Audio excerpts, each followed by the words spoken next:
Hello, friends. This is Dave Hurwitz, executive editor at ClassicsToday.com, here with the fabulous 50s Deutsche Grammophon Mozart Jubilee Edition, reissued on Eloquence, with other stuff included. That makes things a little complicated, doesn't it? But 1956 was the 200th anniversary of the birth of Mozart. And, in those days, they didn't do things the way they do now, where, a Mozart year is, it's the, 274th year and 13th month and 27th day of the time that he, toddled for the first time or something. And for that, we're commemorating it with 75 complete Mozart editions on 357 CDs each. That's the way they did things. Well, they don't do it that way anymore. Now it's all just there for streaming. So there's no reason to commemorate anything ever again. But in those days, it was a little bit more work. And Deutsche Grammophon was really a local label. It was not an international label, the way it later became in 1956. And so we have this wonderful reissue from Eloquence, most of which has been out before, at least the good stuff has been out before. And the more obscure stuff is interesting because, in those days particularly, it wasn't readily available. But, you may not want it so much now. And let's just see what's in here. It's 14 CDs. And we get, you're ready, CD 1. Okay, the Violin Concerto No. 4 with Wolfgang Schneiderhan and Hans Rosbaud. Well, what's not to love? Violin Concerto No. 5 with Schneiderhan and Ferdinand Leitner. Well, he's no Rosbaud, but that's still pretty good. Piano Concerto No. 14 with Mieczyslaw Horszowski and Baumgartner and the Festival Strings Lucerne.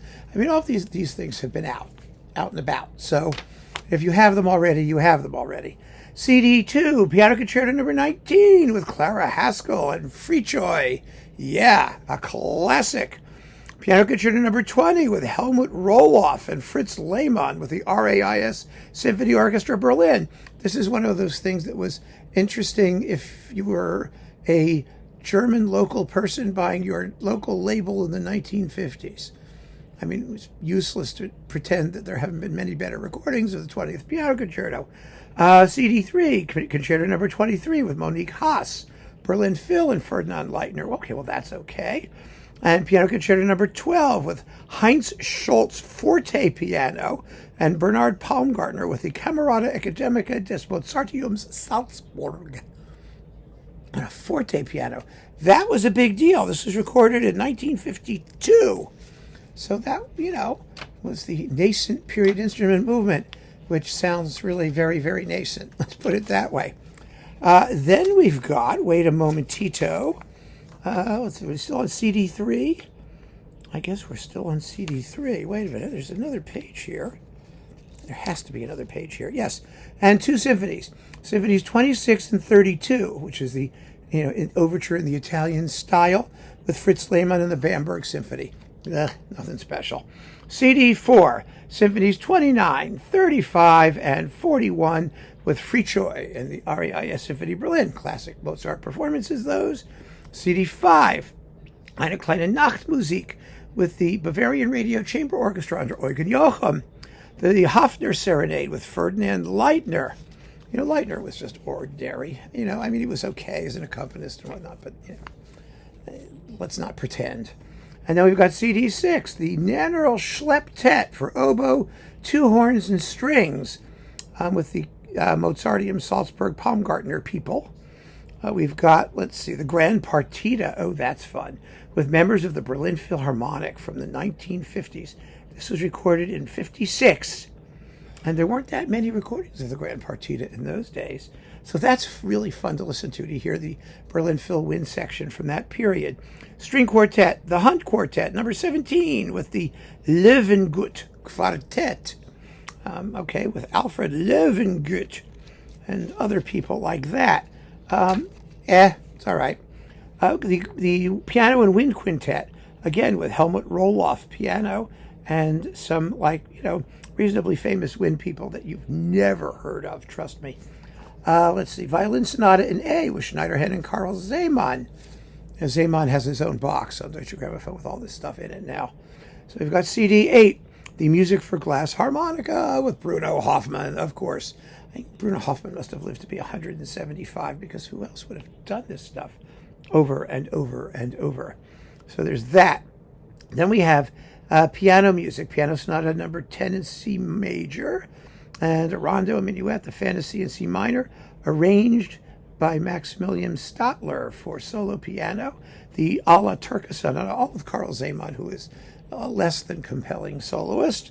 CD9, another Alla Turca, with Franz Neumeier, forte piano, the early forte piano again, so that's fun.